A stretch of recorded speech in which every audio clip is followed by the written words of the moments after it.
All right. Good evening and welcome to the Kim B. Davis Show. I'm your host, Kim B. Davis, and this evening we have one of our favorite guests with us. We have Mr. Eric Harp. He is our certified professional fitness trainer and educator. Of course, he's going to talk to us about current events, but we're also going to talk about exercising when we have mobility issues. Good evening, Mr. Harp. How are you? I'm doing very well, Mr. Davis. Thank you for having me tonight. How are you? I'm great. So let's get right to it. Let's So go. we've got an earthquake in Morocco. We've got biblical, and I'm using that word intentionally. The flooding in Libya Wow. looks like the flood. And then we had a hurricane churning in the middle of the ocean that was just messing up the entire eastern seaboard all the way up to Canada, causing power outages. There were boating warnings, there were surf warnings, there were, people were advised to not go near the water because of this hurricane. It never really made landfall. It's still churning.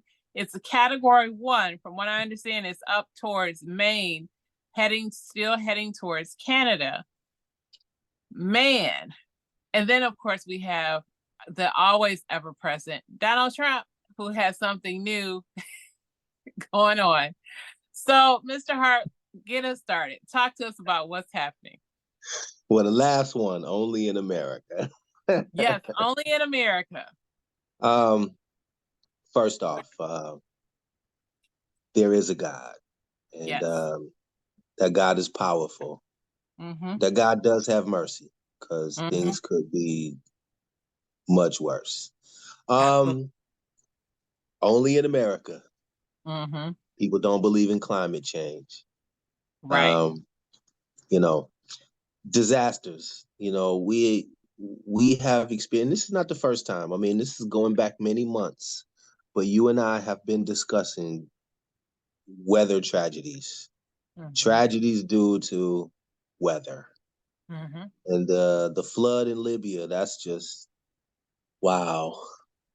Of all the things to say wow about, I mean, with the today's technology of the cameras and seeing things as they happen and have happened, to see the devastation of the flood in Libya.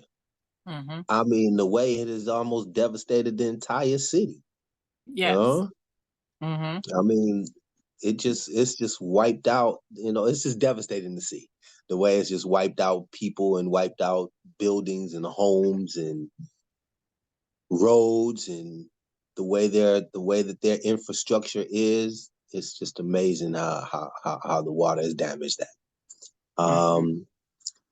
This hurricane and the categories and the category levels, whether it's hit landfall or not, it has created some devastation to the eastern seaboard of the United States, from Florida on up, Mm-hmm. to Canada. It's just amazing how the eastern seaboard has been devastated this year. Um, I mean, and that's just recently. You Right. know, we've just gone through the fires in Hawaii, and we've just gone through wildfires in California and Yeah. Canada, and Mm-hmm. it's amazing that at some of the devastation that weather has done to the planet, Mm-hmm. and not just the people here in the United States, who the naysayers who don't believe in any of the climate change or any of the initiatives that have been instituted by the government. They just don't believe in it at all. And so Mm-hmm. to see this worldwide is just amazing. How could you not? And Yeah. therefore, and listen, Donald Trump is just another whole nother category. That'll take up a whole few shows. But in his wake, let's just say, in his wake, the Republican Party and what's going on right now, because it's look over here as we talk about Hunter Biden and anything that's now going on with Hunter Biden and the connection with Joe Biden, to the Mm-hmm. point where they now have launched an impeachment inquiry. Yes. Whether people say inquiry or inquiry, they've launched an impeachment inquiry for what? No Mm-hmm. evidence, no nothing. And yet they hope that this is going to be enough to find the evidence. And let me just say this, since I'm talking so much, Mrs. Davis, the last point I want to say, with all of the nothing burger that they found on Joe Biden, Hunter Biden's business partner, who was with him while Joe Biden made the phone calls, who was with Hunter Biden while Joe Biden came to the dinners, testified under oath and said that there was nothing there. He never talked about the business. He never asked about business. Anytime he called, he only asked about the weather. He only asked how he was doing, how the family was doing. He never spoke about business, and they have this on record. Yet they still want to say that there's something there. Sounds like railroaded to me. So if Trump wants to be connected to the people for having a mugshot, Joe Biden must be connected to the black people too for being railroaded, you know? Well, let's be clear. Donald Trump does have a mugshot. Donald Trump, I can't even keep track of how many indictments he has, but let's just say this. He has indictments in Georgia and he has indictments in New York. And those have not gone away. And there are supposed to be more charges coming. And what about DC? Don't forget DC. I'm sorry, but don't forget DC. Thank you. So, we've got 3 states or 3 judicial areas within the country. Yeah. 3 judicial districts that have charged the former president with crimes. And people are still talking about it. They're talking about the money that he had raised on I forgot what it was, and now he's misappropriated those funds. And everybody's like, when does it stop? You have Republicans who right now are beholden to him and are saying things like, well, the Democrats are racist and the Democrats are trying to take this country away.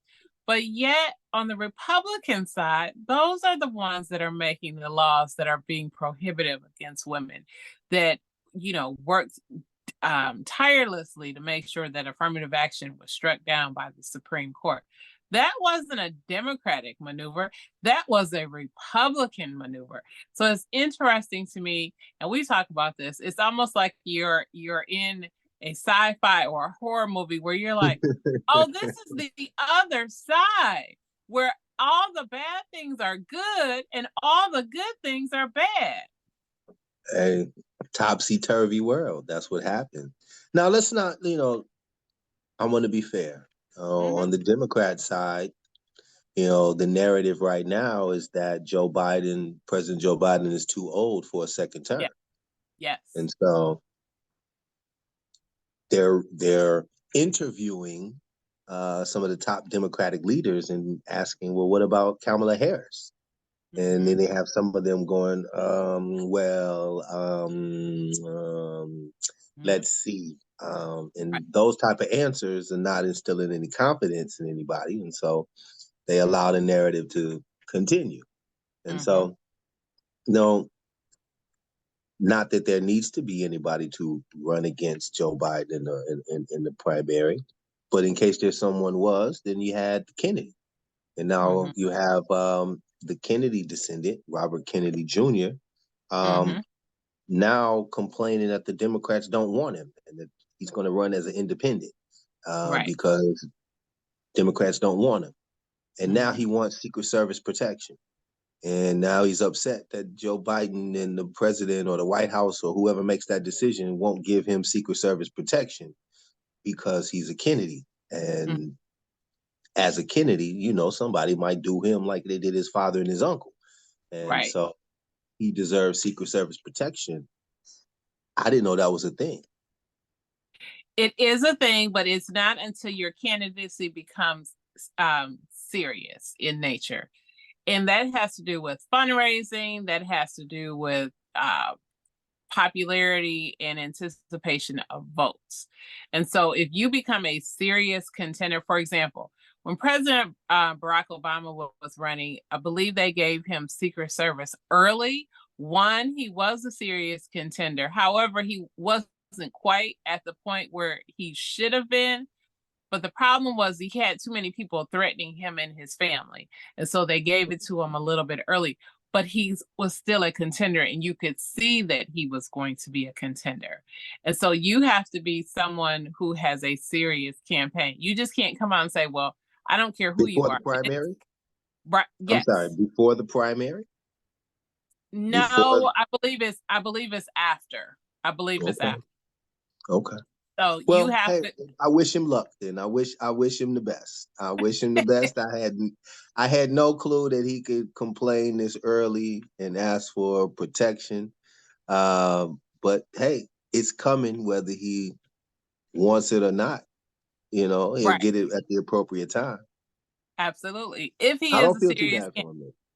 you've got to get through the early primaries like Iowa and the others, and once you do that, if it shows that you actually have the capability to run that campaign, and I believe it goes through each party. It's not something that the White House issues. It goes through each party, and I believe they make some type of a request, and Well, that's right.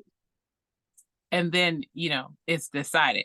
But it's not really decided until, so for example, if we have a Democrat in office, if there was another person, say for example Hillary Clinton decided to run again, if she was going to run, and I don't know who, Lauren Boebert decided that she was going to run, and she became the Republican, I'm just saying, if she became the Republican nominee, that makes her a serious contender. At, Okay. not necessarily at that point, but at some point close to that, or maybe after, then she would be assigned Secret Service. The same thing with former Secretary of State Clinton. You have to show that you are a serious contender. So that means you would have to have President Joe Biden essentially knocked off the ballot by somebody else. That typically doesn't happen, not with the sitting president. And I know this age thing it is an issue for a lot of people, but here's what I want people to remember. And Mr. Harp, you and I both grew up similarly. I worship my grandparents. They were libraries. My grandparents knew things and understood things that I never knew at whatever age I was. And we have gotten away from wisdom. Yes, President Joe Biden is old, but he still has it. We call him Uncle Joe for a reason. He talks off the cuff. Sometimes he says things that are inappropriate. Sometimes he says things that, you know what, it wasn't scripted. And believe me, guys, every president, I don't care who it is, whether it was Donald Trump, they all have a script. And I don't mean a script as in a movie, but someone writes a speech for them. They may have some notes or some comments that are included, but typically somebody writes it for them. That's why they have speech writers. And so everything that you hear typically that comes out of most people's mouth has been written and approved by somebody. President Biden at times likes to go off script and just say what he's thinking. But guess what? That's what old people do. Have you ever been around somebody? I'm not being funny, but you ever been No, around you're somebody? absolutely right. Listen, Right. listen, you're absolutely right. We've lost the respect for our elders a long, long time Yes. ago. For our elders in the age bracket of Joe Biden, definitely we've lost that type of respect. However, the image of former President Trump, I get it, but he's only 3 years behind him. Right. Now that's technical. Now, with all of this ageism, sexism, racism, and all the other isms, and what about isms, and we're trapped in the isms and all of this, and it's real, but we're trapped in it. We're trapped in the pointing the fingers and making excuses and here and there. And something you just said, and I want to jump to another subject. Lauren Boebert. Yes. Loudmouth woman, Yes. representative from Colorado. So just recently, she was caught at a performance of Beetlejuice, little off-Broadway performance of Beetlejuice in Colorado. And her and her, I guess, significant other, boyfriend, husband, whomever he is, they are together sitting on the first two seats of the aisleway, you know, having a good time enjoying the show, having a real good time enjoying the show. Yes. In fact, she pulled out her vape, start vaping during the show, blowing smoke all in the air, not caring who's going to see it, feel it, whomever. In fact, she started pulling out her camera and taking flash photography during the show. Now, you know, for you and me, I'm sure there's big signs that you probably would have seen that says no flash photography during the show, as most shows would have. But you know, she's a congresswoman and she's above the law, like I'm sure most Congress people feel that they are. And she attended the show and had a great time, pulling out her vape and taking pictures. She sat in front of a pregnant woman who tapped her on the shoulder politely and asked her to stop vaping, please. And I believe she, right. I believe that our congresswoman turned around and gave her a middle finger. You know that middle finger that sticks up real tall, longer than the other finger, has a big, you know, 2-word meaning. Anyway, she gave her that two finger or that one finger salute, and went about her day. Made the news. You know, long story short, made the news. She denied it. She denied it ever happened. And then another day or two passed, and there's video footage. You know, that camera, that big old bubble in the sky on the top of the ceiling, had that nighttime vision, and caught her blowing smoke in the air, caught her taking flash photography, and even caught her and her man feeling on each other in inappropriate, non-family value ways. You know what I mean? Yeah, that kind of, you know, that X-rated type of style. Anyway, she got caught up on video, lied about it, and said it never happened. And then once it's on video and it's out in the public, she issued an apology.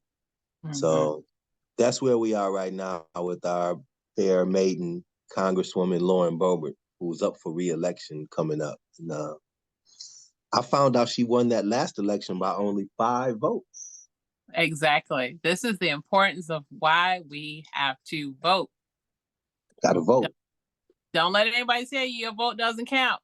When you see an election won by 5 votes, that means you could have got 6 people to vote for that other candidate, and we could be having a totally different conversation right now. 6 people. And your boy was calling on the phone to find 11,700 and something. He sure was. I mean, it just goes to show you sometimes, you know, when you start screaming the election's rigged, and I'm sure Carrie Lake is sitting up somewhere screaming the election was rigged. Yes. He couldn't find enough votes to overturn the election. Right. I'm sorry, Mrs. Davis, you know, I had to go there sometimes, you know, and it's amazing how we sit back and we laugh at others and we see what others go through, you know. But if we put ourselves in, you know, that person's shoes and try to just equate, you know, that situation from your situation, we might handle things a little different. Absolutely. Because right now the country's in real turmoil because we're on the verge of a government shutdown. No, again, you know, again to pay the bills. You know, it seems like every year we're sitting up worrying about too many things other than passing enough laws or making sure that the bills are paid. You know, yet you and me, you know, we're held under the gun. That cloud is still over our heads because you can't make ends meet. Right. No, we do our best to make ends meet. And no matter how much money we have, you know, hey, something's going short. Something's falling short. And I smile, you know, not because it's funny, not at all because it's funny, you know, because it's painful. It is. It's truly painful, you know, as we every month, once a month, we sit here and we discuss and we laugh and we giggle at the calamities of the world, but Mm-hmm. it's not funny. So It's it's fodder and it's things to talk about, but it's not funny at all. mm-hmm. So, and we need to wake up. We need to wake up, and we need to get together and vote. Like you said, we have elections that are coming up every moment, but we need to vote for these right people who are going to represent and have a voice and speak up Mm-hmm. and do what we need Mm-hmm. to do. I'll come down off this high horse now. I'll come down off this lectern and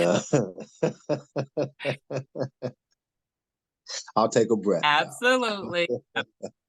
So I want to switch gears a little bit because we had touched on something about ageism.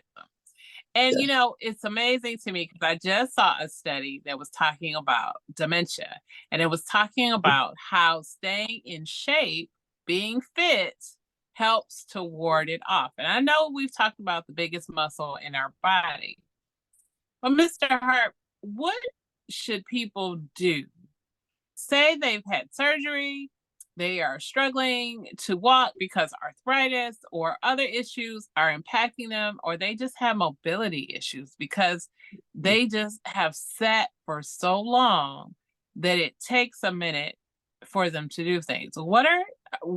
How should people approach fitness with mobility issues? Well, that's a great question. And because we are in a constant decline, Mm-hmm. from the time we're born, we're in decline.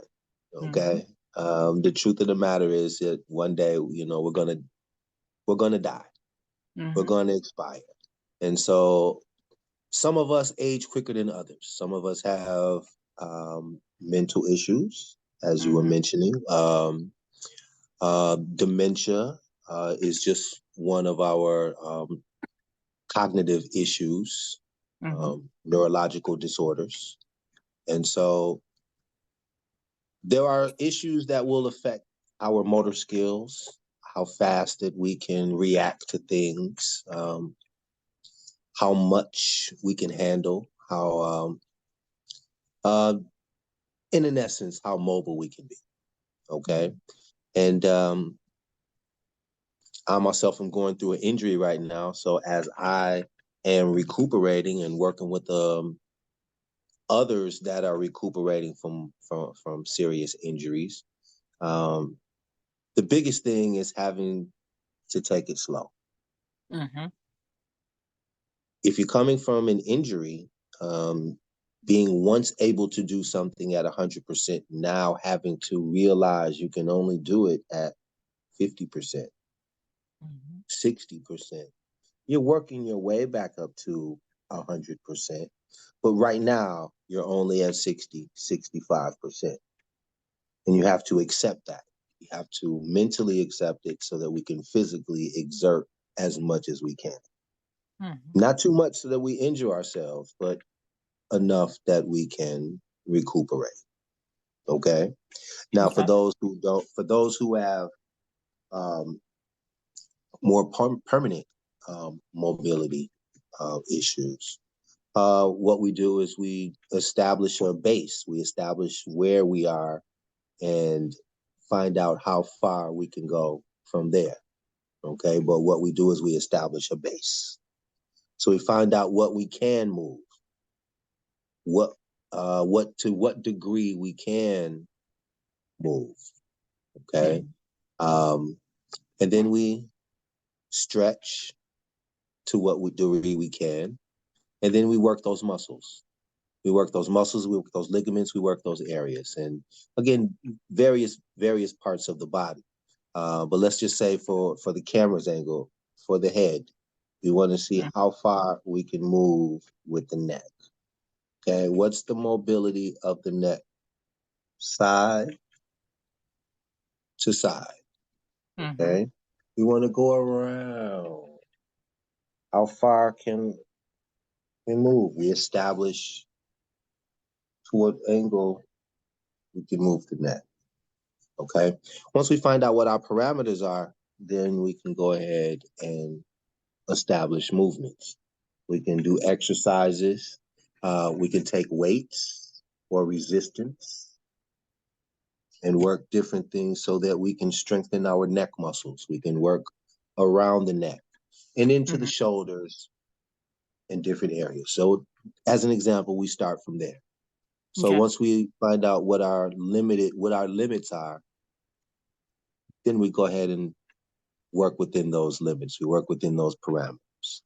Uh, my specialty is not working with disabled or limited mobility. That's not my specialty.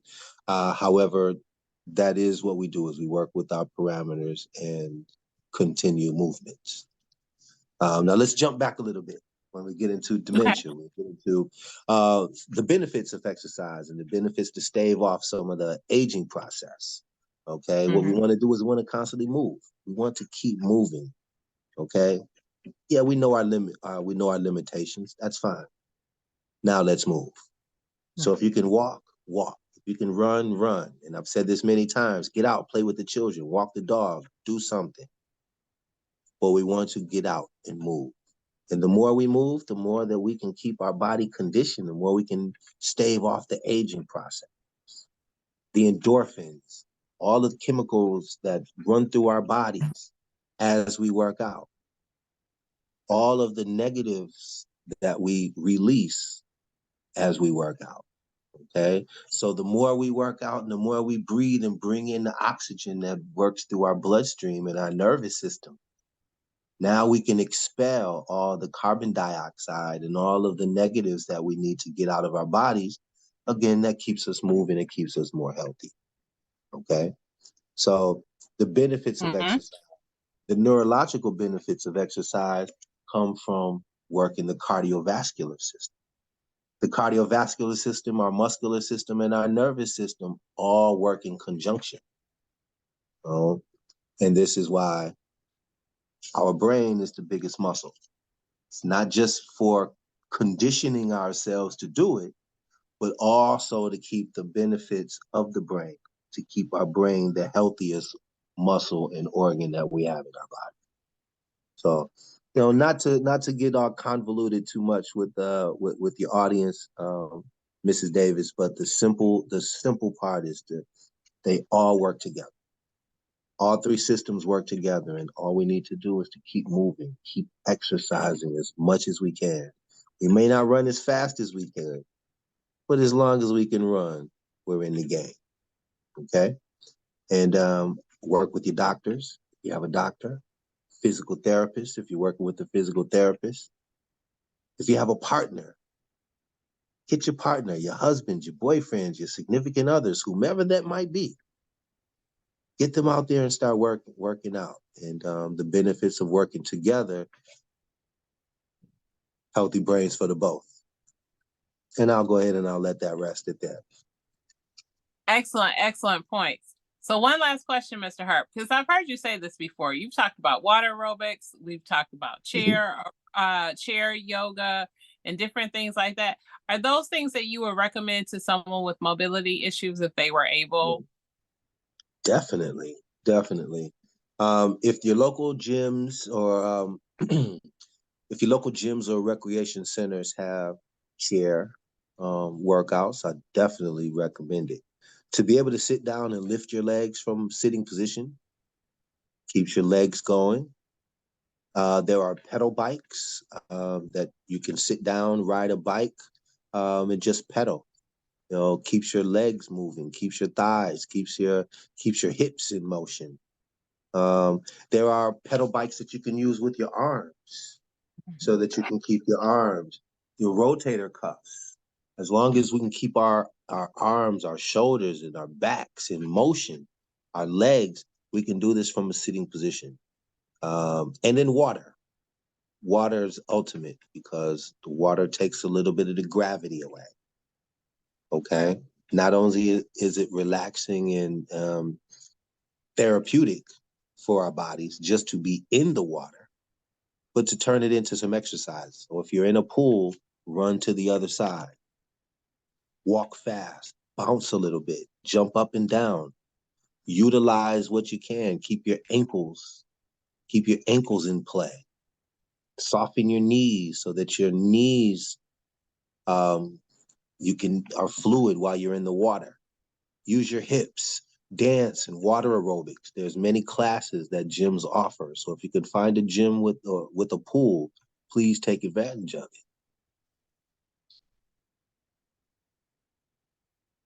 Excellent, I'm done with that. Listen, get in the water. Keep moving. No, that was excellent, Mr. Harp. That was great. So before we get out of here, tell us how we can find you on social media and tell us how to reach you. All right, Eric Harp 9 at gmail.com. You can go ahead and send me an email. I will respond. You can find me under Eric Harp and also ESQ360 on all your social platforms. Thank you, Mr. Hart, for being on the Kim B. Davis Show and giving us some great tips, getting us caught up on current events, and just being an encourager. Well, I appreciate you having me, Mrs. Davis. And every time we're together, it's always magic. Thanks a lot. Absolutely. Thank you guys for tuning in to the Kim B. Davis Show. You know, you can find me on all your social media platforms as Kimberly Bachelor Davis, Facebook, Instagram, Snapchat, TikTok, LinkedIn, Twitter, or whatever it's called now, X. Yeah, I'm still on there. You can find me. You can see this show. Exactly. You can see this show at youtube.com/Kimberly Bachelor Davis. You can hear this show at Apple, Spotify, Stitcher, Google Wisdom, and you can learn more about me as an author at kimbdavis.com. Thank you again for tuning in. I hope you'll join us on our next episode. And as always, remember, be magnificent.